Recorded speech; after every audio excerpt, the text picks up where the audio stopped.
Boa tarde, meus irmãos. Que a bondade do Pai seja sobre cada um de nós nesse dia. Agradeço a atenção dos irmãos e quero convidá-los ao estudo da palavra nessa tarde.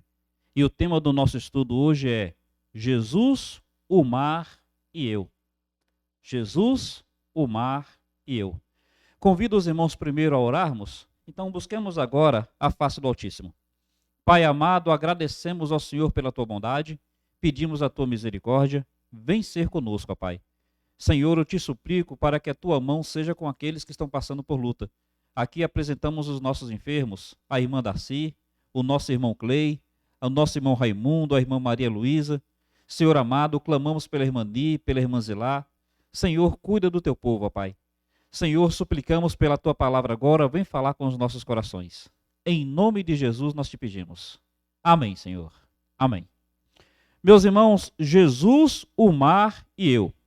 Chamo a atenção dos irmãos para o texto que está em Marcos, capítulo 6, a partir do verso 46. Diz assim: E tendo-os despedido, subiu ao monte para orar. Ao cair da tarde, estava o barco no meio do mar, e ele sozinho em terra.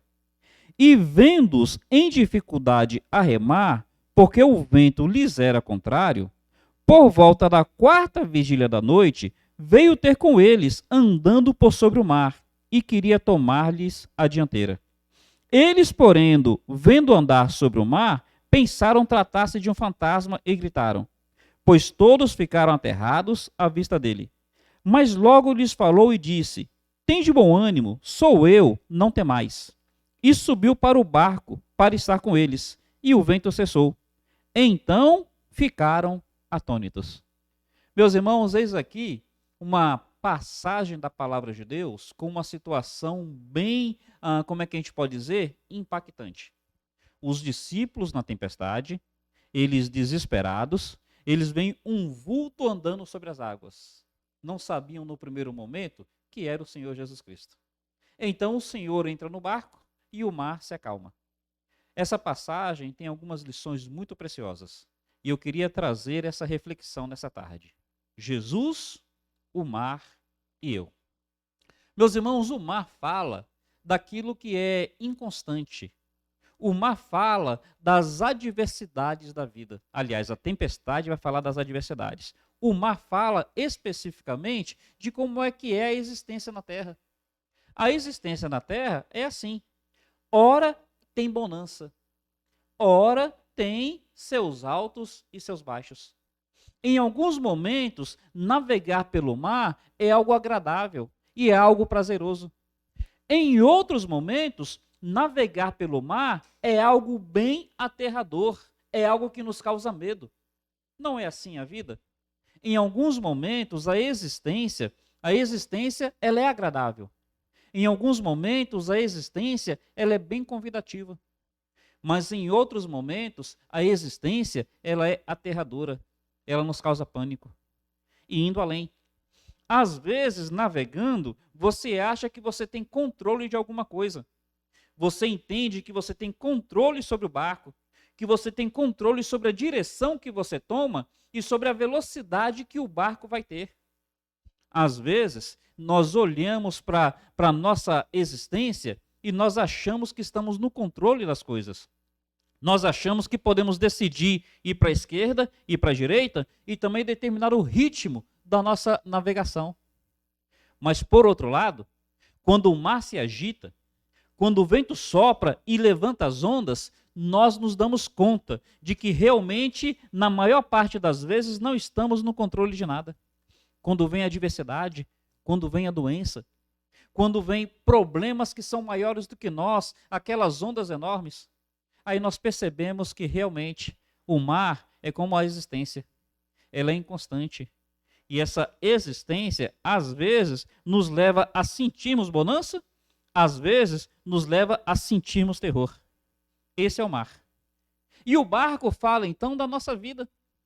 A nossa vida, meus irmãos, ela é frágil, assim como o barco é frágil. Por muito tempo, o barco consegue navegar tranquilamente. Por muito tempo, a nossa vida dá para ir tranquilamente. Mas então, quando as ondas se levantam, nós percebemos como é que o barquinho é tão frágil. Não é assim a nossa vida? E aí, meus irmãos, a tempestade vai falar dessas adversidades. As ondas vão falar dessas adversidades. Essa passagem, ela é bem didática. E aqui eu gostaria de fazer algumas perguntas muito importantes que esse texto se dispõe a nos responder. Em primeiro lugar, onde Jesus está no meio da nossa tempestade? Meus irmãos, paremos para pensar nisso. Enquanto que os discípulos estavam naquele barco e as ondas se levantavam, onde Jesus estava? E é importante nós pensarmos isso, porque a perspectiva que tivermos de onde o Senhor está fará toda a diferença. Por exemplo, num outro momento, Jesus estava no barco, só que quando eles olharam para Jesus, Jesus estava dormindo. Na perspectiva deles, Jesus não se importava com o problema deles. Tanto é que eles se aproximaram naquela feita e perguntaram para Jesus: Senhor, não se te dá que pereçamos? Então, naquele outro momento, a perspectiva que eles tinham é que Jesus não se importava. Meus irmãos, precisamos nos perguntar: onde Jesus se encontra no meio da nossa tempestade? E olha o que o texto responde. Versículo 47, 46 e 47, diz assim: tendo-os despedidos, subiu ao monte para orar. Ao cair da tarde, estava o barco no meio do mar, e ele sozinho em terra.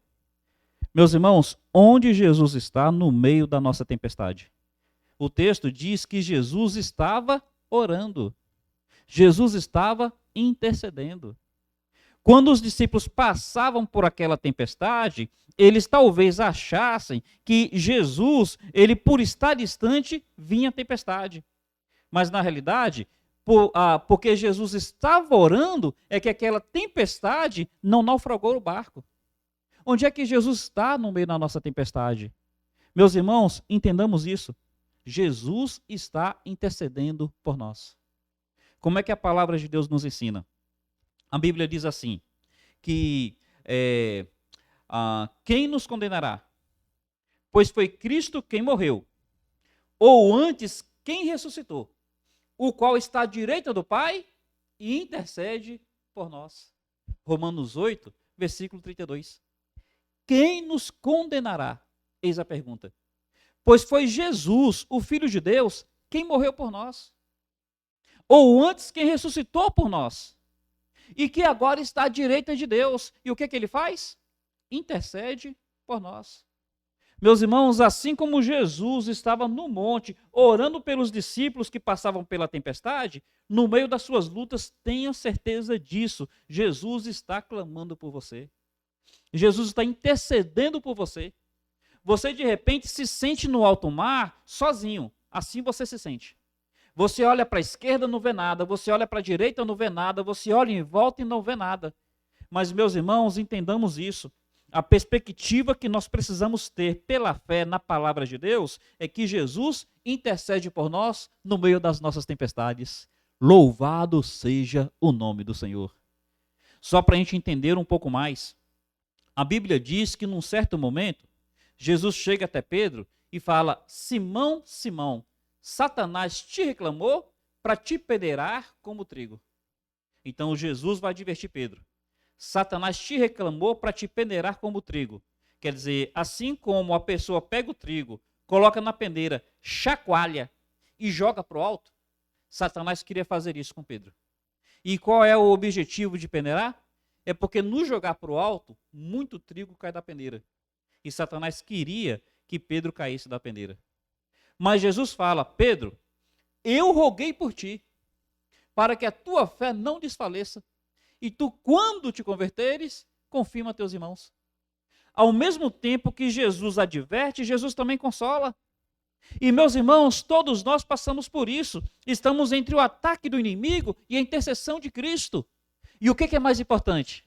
A que nós precisamos realmente nos apegar? Devemos viver com pânico pelo ataque do inimigo? Ou devemos viver consolados pela intercessão de Cristo? Cristo garante.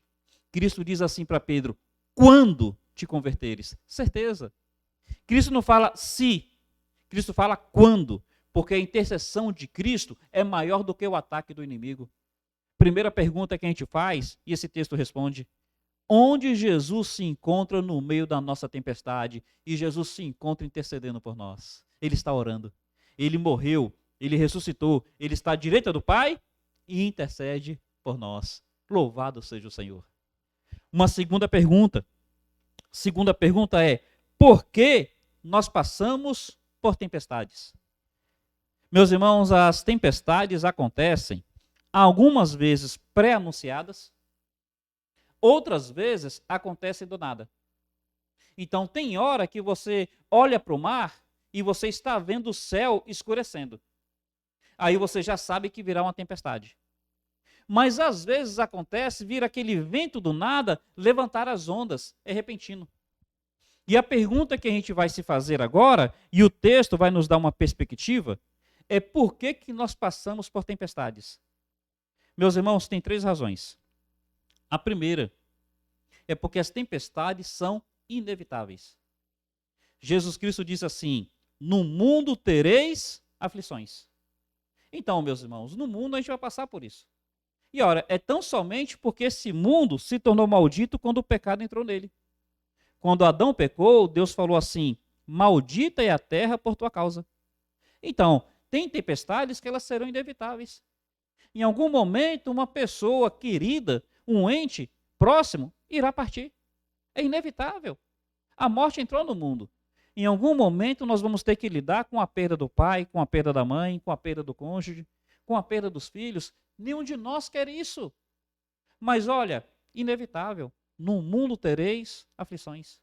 Em algum momento, nós podemos passar pela tempestade da enfermidade, a nossa ou de alguém que nós amamos, por uma dificuldade financeira, por um desemprego. Então, realmente, a primeira razão é essa. Tempestades, muitas vezes, são inevitáveis. Uma segunda razão, tem tempestades que acontecem por desobediência, consequência da desobediência. Tem uma passagem na Bíblia que diz assim: de que se queixa o homem? Queixe-se cada um dos seus próprios pecados. Então, meus irmãos, é possível que eu passe por uma dificuldade financeira porque eu fui desobediente. Eu realmente comprei mais do que eu podia pagar. É possível.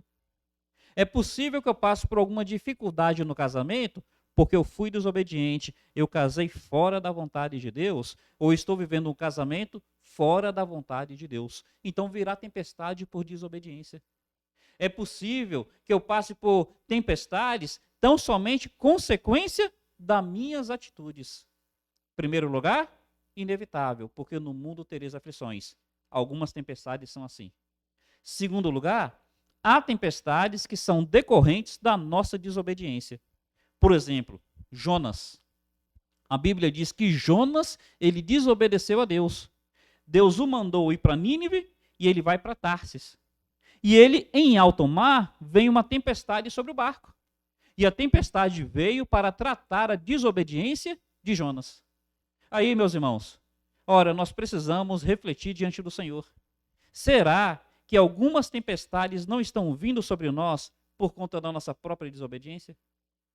Davi, quando ele vai confessar o seu pecado em Salmo 32, ele diz assim: muita dor terá que curtir o ímpio. Davi está falando dele.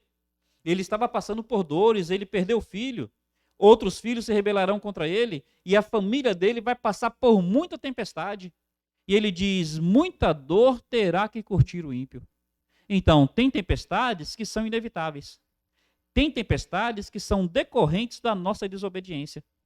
Mas nesse caso aqui, é uma outra esfera de tempestade.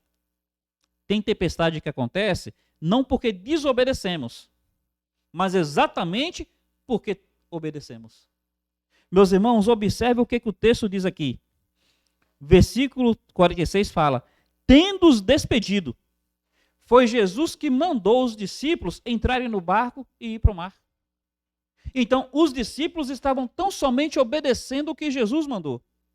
Por que eles estavam passando por tempestade? Não por desobediência, mas porque obedeceram. E aqui, meus irmãos, é algo para a gente entender. A Bíblia diz que todos aqueles que quiserem viver piedosamente passarão por tribulações. A Bíblia diz isso.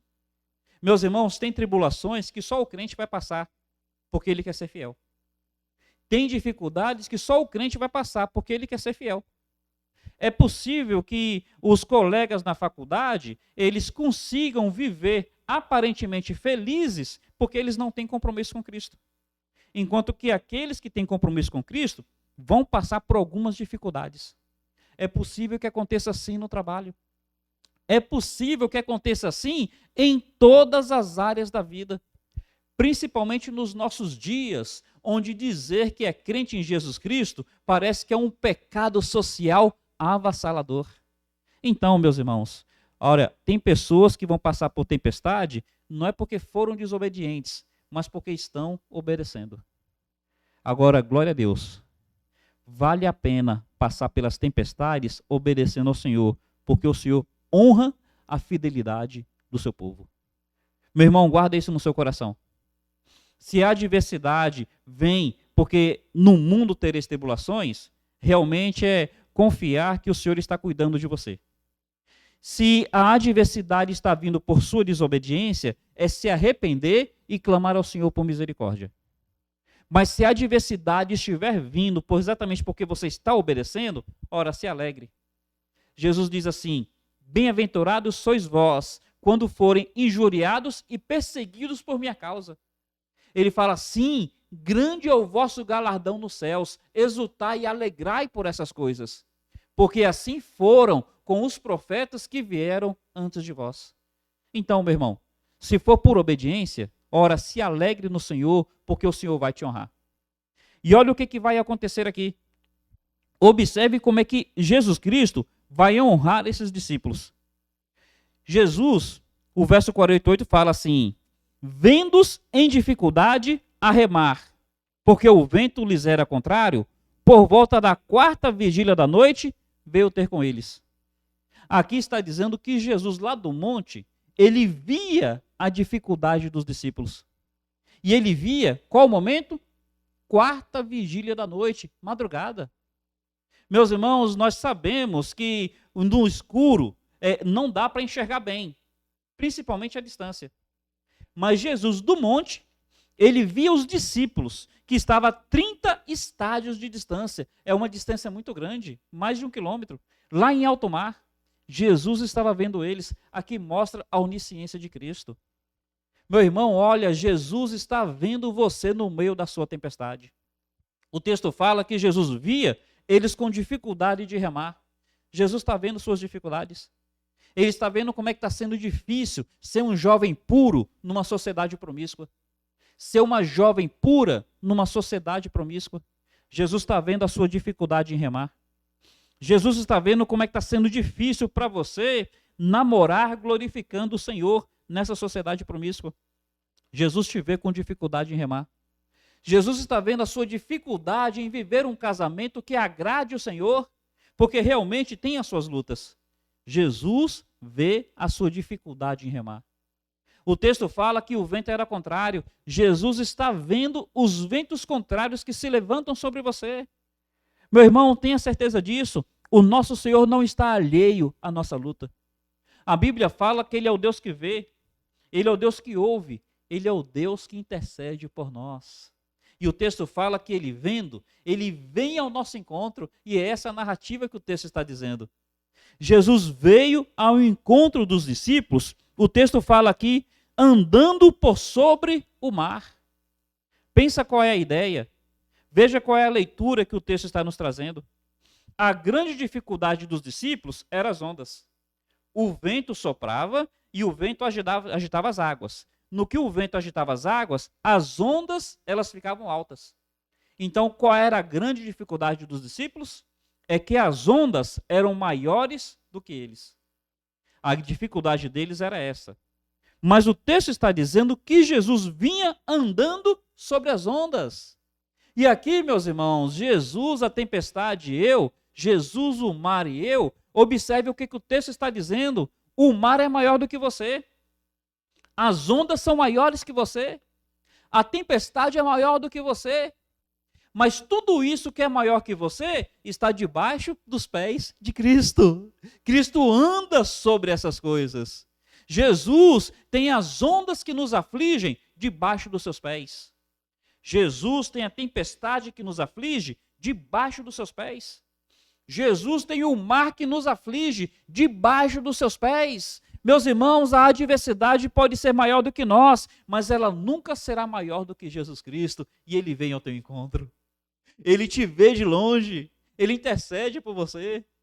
Glória seja dada ao nome de Jesus. É por causa dessa certeza que o salmista diz: ainda que eu ande pelo vale da sombra da morte, ainda que eu ande por uma tempestade em alto mar, ainda que os ventos sejam contrários, ainda que as ondas queiram afundar o meu barco, ainda que eu ande na sombra do vale da morte, não temerei, porque tu estás comigo. Porque o Senhor me vê de longe, porque o Senhor ora por mim, porque o Senhor vem ao meu encontro, porque Jesus está comigo, eu não preciso temer a tempestade, eu não preciso temer as ondas, eu não preciso temer o mar revolto. Louvado seja o nome do Pai. Mas, meus irmãos, uma lição muito importante também nesse texto é perceber que a narrativa faz questão de dizer quando é que Jesus veio ao encontro dos discípulos. O texto fala aqui, na quarta vigília da noite. Por que que a Bíblia faz questão de descrever o momento? Tenta entender comigo. A noite era dividida em 3 turnos. Então faz de conta que você tivesse um rebanho e os vigias fossem tomar conta do rebanho. Faz de conta que você tivesse um acampamento e os vigias tivessem que tomar conta do acampamento. Os vigias dividiriam em 4 turnos. O primeiro, 6 da tarde até 9 da noite. 3 horas. O segundo, 9 da noite até meia-noite. 3 horas. O terceiro, meia-noite até as 3 da madrugada. Terceiro turno. E sabe qual seria o quarto turno, a quarta vigília? Das 3 da madrugada até o nascer do sol, às 6 da manhã. O texto está dizendo que Jesus veio a eles na quarta vigília, de madrugada. Por que que Jesus não veio na primeira? Por que que Jesus não veio na segunda? Por que que ele não veio na terceira? E aqui tem uma lição muito importante. Jesus vem no momento onde nós entregamos nossos pontos e reconhecemos que sem ele não somos nada. Se Jesus viesse na primeira vigília, os discípulos eles seriam libertos. Mas os discípulos teriam a sensação que eles ainda poderiam ter feito alguma coisa. Lembra, no barco tinha 12 homens. Desses 12, 4 eram pescadores experientes. Então, no primeiro momento, eles tinham força braçal para se revezarem remando aquele barco. Ainda que estivesse com dificuldade de remar, como o texto diz, na força braçal, eles poderiam se revezar. 4 remavam, 8 descansavam. Aí outros 4 remavam, 8 descansavam. Então eles podiam se revezar na primeira vigília.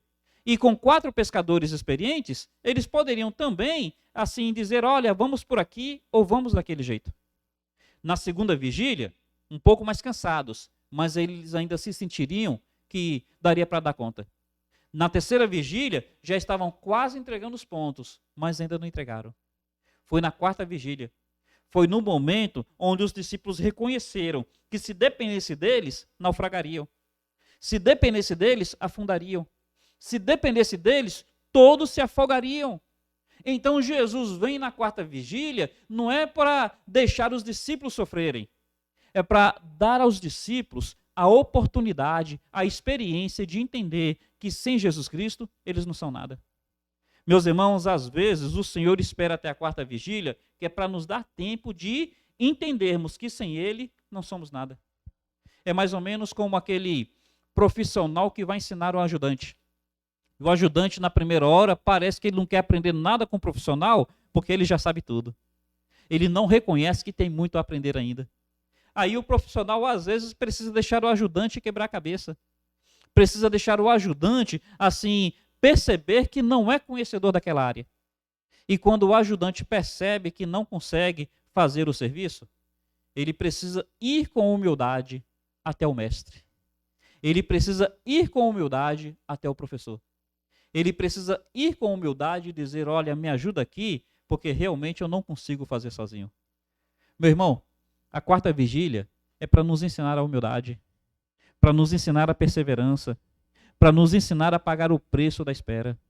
Mas o Senhor, ele vem ao nosso encontro. Ainda que chegue na quarta vigília, ele não vai deixar o teu barco afundar.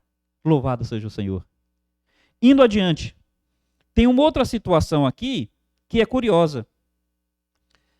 Os discípulos estão ali de madrugada, e como nós havíamos dito, de madrugada não dá para enxergar direito, e eles estão assustados, e então eles veem um vulto. E no primeiro momento eles olham para o vulto e eles gritam, eles se assustam, porque eles acham que é um fantasma. Ô, meu irmão, crente acredita em fantasma? Esses daqui acreditaram. O que acontece? Nós temos a tendência de interpretar as coisas a partir da nossa superstição, a partir das nossas crendices, a partir da nossa perspectiva. Nós precisamos enxergar as coisas a partir dos olhos da fé. Nós não precisamos ter medo de fantasma, nós precisamos nos assegurar em Cristo Jesus. E olhando para essa questão curiosa, olha o que o texto diz, finalzinho do versículo 48. Ele queria tomar-lhes a dianteira. O que Jesus quer fazer conosco no meio da nossa tempestade? Jesus quer tomar a dianteira do nosso barco. Isso daqui é importante nós pensarmos. Nós temos resistência de entregar a Jesus Cristo o controle da nossa vida. A ideia seria mais ou menos essa. Faz de conta que a sua vida é um carro. Todos nós queremos Jesus em nossa vida, queremos Jesus em nosso carro. Só que nós queremos que Jesus vá no banco do passageiro. Nós queremos que Jesus talvez vá no banco de trás. Ou talvez, desculpe, tem gente que talvez queira que Jesus vá no porta-mala. Meus irmãos, Jesus Cristo, ele quer tomar a dianteira. Ele não abre mão de sentar no banco do motorista. Ele não abre mão de segurar no volante e dele direcionar para onde vai o seu carro, para onde vai o seu barco, para onde vai a sua vida. Jesus quer tomar a dianteira das minhas decisões, a dianteira do meu namoro, a dianteira do meu casamento, a dianteira da minha família, a dianteira da minha vida. E aqui os discípulos resistem, porque, meus irmãos, nosso natural é não querer entregar a dianteira para o Senhor Jesus Cristo. Nós não queremos necessariamente fazer a vontade dele. Nós queremos fazer a nossa vontade e nos enganar dizendo que a nossa vontade é a vontade dele. Meu irmão, para de lutar com o Senhor. Para de lutar com ele. Jesus quer tomar a dianteira da sua vida. Não lute com o Senhor. Entregue a dianteira. Entregue o leme do teu barco. Entregue o volante do teu carro. Entregue a direção da tua vida ao Senhor. Ele vai conduzir de uma forma perfeita. E aqui, meus irmãos, duas últimas lições para nós então terminarmos. Versículo 50 fala: todos ficaram aterrados. E ele disse: não temais, sou eu. Meu irmão, reconhecendo que é o Senhor. Agora eles sabem que é o Senhor. Mas sabe o que é interessante? Jesus está ali, mas a tempestade continua. Jesus está ali, mas os ventos continuam. Jesus está ali, mas as ondas continuam. Quando é que as ondas, elas aplainaram? Quando é que o vento parou de cessar? Quando é que acabou a tempestade? Versículo 51 diz assim: e subiu para o barco para estar com eles, e o vento cessou. O vento só cessou quando Jesus entrou no barco. Saber que Jesus é maior que as ondas, saber que ele ora por você, saber que ele vem ao seu encontro, saber que ele está ali do lado do barco, isso tudo é maravilhoso. Mas olha, ele precisa entrar no barco, porque só entrando no barco é que a tempestade cessa. Meus amigos, talvez entre nós tenham pessoas que sabem quem Jesus é, que sabem que Jesus te ama, que sabem que ele vem ao seu encontro, mas que você ainda não recebeu ele no seu barco, você ainda não recebeu ele na sua vida. Você precisa fazer uma aliança com Cristo e entregar-se a ele, reconhecendo nele o seu Salvador, reconhecendo nele o seu Senhor. Você precisa da sua experiência de salvação. Deixa Jesus entrar no seu barco. Convida ele para entrar na sua vida. E meu irmão, lembra que o texto está falando de Jesus tomar a dianteira? A ideia de Jesus entrar no barco é Jesus tomar a dianteira também. Por que a tempestade continua no seu casamento, meu irmão? Por que a tempestade continua na sua vida? Será que você não está resistindo de entregar a dianteira para Jesus Cristo? De deixar Jesus entrar no seu barco e dirigir o seu barco? Reflita acerca disso. Por que a tempestade ainda não cessou? O texto aqui está dizendo que assim que Jesus entrou no barco, a tempestade cessou. Que o Senhor entre no nosso barco. Que o Senhor faça cessar a tempestade que nos arremessa de um lado para o outro. E a última lição, aqui eu encerro. Como é que termina o verso 51? Ficaram entre si atônitos. Tem uma passagem paralela em Mateus que fala assim: então se perguntavam, quem é este que até o vento e o mar lhe obedecem? Eles estavam antes em pânico por causa da tempestade fora do barco. Eles estavam antes em pânico porque eles viram um vulto e pensaram que era o fantasma. Mas agora eles estão em pânico. Porque, meus irmãos, pânico, estão admirados, estão temerosos. Porque sabe o que deve causar em nós mais impacto do que ter uma tempestade fora do nosso barco? É ter a percepção de quem é Cristo dentro do teu barco. O que deve nos causar mais impacto do que ter uma tempestade à nossa volta, fora do nosso barco, é ter uma percepção de quem é Cristo dentro do nosso barco. Eles ficaram agora admirados, não mais pela tempestade, porque a tempestade cessou. Não mais pelo vento, porque o vento parou. Não mais pelas ondas, porque as ondas se acalmaram. Eles agora estavam atônitos por perceber quem é Jesus Cristo. Eis aqui aquele a quem o vento, o mar, as ondas estão debaixo dos pés e lhe obedecem. E esse alguém está dentro do meu barco. Como é que eu não fico impactado? Como é que eu não fico admirado? Como é que eu não paro para pensar na grandeza de Jesus Cristo e pensando nisso, eu passo a lidar com Cristo de uma forma diferente? Oh, meus irmãos, Jesus, o mar e eu, olhando para Jesus Cristo, nós atravessamos o mar. E olhando para Jesus Cristo, nós o convidamos a tomar a dianteira de nossa vida e nos rendemos em profunda admiração diante dele. Louvado seja o Senhor, louvado seja o Pai, louvado seja o Filho, louvado seja o Santo Espírito. Que Deus esteja abençoando a cada um dos irmãos e que essa palavra, de alguma maneira, esteja alcançando os nossos corações. Vamos falar com Deus. Pai amado, agradecemos pelo tempo que o Senhor nos concedeu aqui, pedimos para que o Senhor, na sua misericórdia, nos ajude a perceber Cristo no meio da nossa tempestade e que o Senhor venha sempre ao nosso encontro para dissipar o medo que acomete o nosso coração e nos fazer, ó Pai, mais e mais admirados com a grandeza de Jesus Cristo. Louvado seja o teu precioso nome. Amém, Senhor. Amém. Meus irmãos, eu encerro dizendo que amanhã, sábado, nós teremos os adolescentes aqui na igreja às 5 da tarde e à noite nós não teremos os jovens aqui na igreja porque eles estarão na nossa congregação de Barra Nova. Mas domingo pela manhã teremos o nosso culto, pastor José Silvestre estará nos abençoando com a explanação da palavra. Que Deus os abençoe, um carinhoso abraço. Até mais.